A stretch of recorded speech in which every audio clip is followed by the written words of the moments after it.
Assalamualaikum warahmatullahi wabarakatuh.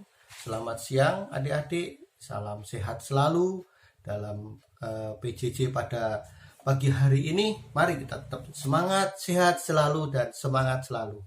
Hari ini kita akan belajar terkait dengan Bu Pena jilid 4A. Mari sama-sama kita mulai dengan subtema yang ada di halaman pertama. Pada halaman pertama yaitu ada tema indahnya kebersamaan, yaitu tema 1, dan tema 1 ini ada subtema 1, yaitu keberagaman budaya bangsaku. Adik-adik sekalian, dalam pendampingan pembelajaran pada tema 1 ini, mari kita sama-sama belajar, sama-sama membaca dan memahami apa isi daripada pendalaman materi yang ada. Yang pertama, ayo kita siapkan bukunya. Sudah siap belum?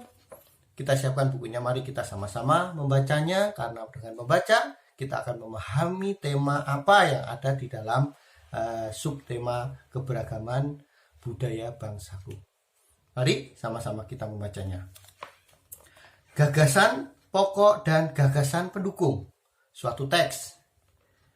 Suatu teks terdiri atas beberapa paragraf. Setiap paragraf memiliki gagasan pokok dan gagasan pendukung.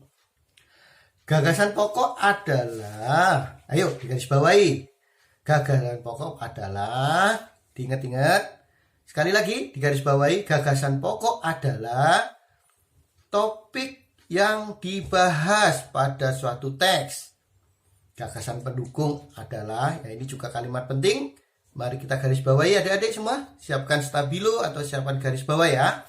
Gagasan pendukung adalah uraian dan informasi tambahan pada suatu teks yang terletak pada kalimat penjelas. Kita lanjutkan pada paragraf kedua. Mari kita sama-sama membacanya.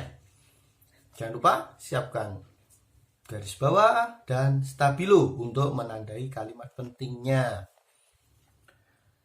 Gagasan pokok dan gagasan pendukung disampaikan tersurat maupun tersirat.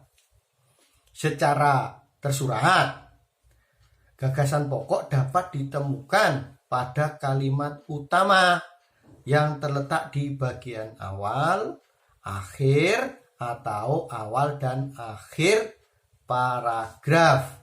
Jadi kita bisa menemukan kata-katanya sudah ada di situ. Secara tersirat. Ya, secara tersirat ini tidak ada kata-katanya di situ. Kita harus paham betul terkait dengan paragraf tersebut. Kita baca dari awal dan sampai akhir sehingga kita bisa menyimpulkan kira-kira mana yang menjadi gagasan utama atau gagasan pendukung dari kalimat tersebut. Secara tersirat, yaitu gagasan pokok dapat ditemukan dengan cara ini, membaca seluruh kalimat pada paragraf untuk menentukan gagasan pokok dan gagasan pendukung dari suatu teks.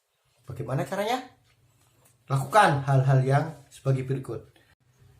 Saya ulangi lagi. Secara tersirat, gagasan pokok dapat ditemukan dengan cara membaca seluruh kalimat pada paragraf untuk menentukan gagasan pokok dan gagasan pendukung suatu teks. Lakukan hal-hal berikut. Yang pertama, bacalah teks dengan seksama. Yang kedua, cermati kalimat pertama hingga kalimat terakhir pada setiap paragraf. Yang ketiga, temukan kalimat utama dan kalimat penjelas dalam suatu paragraf.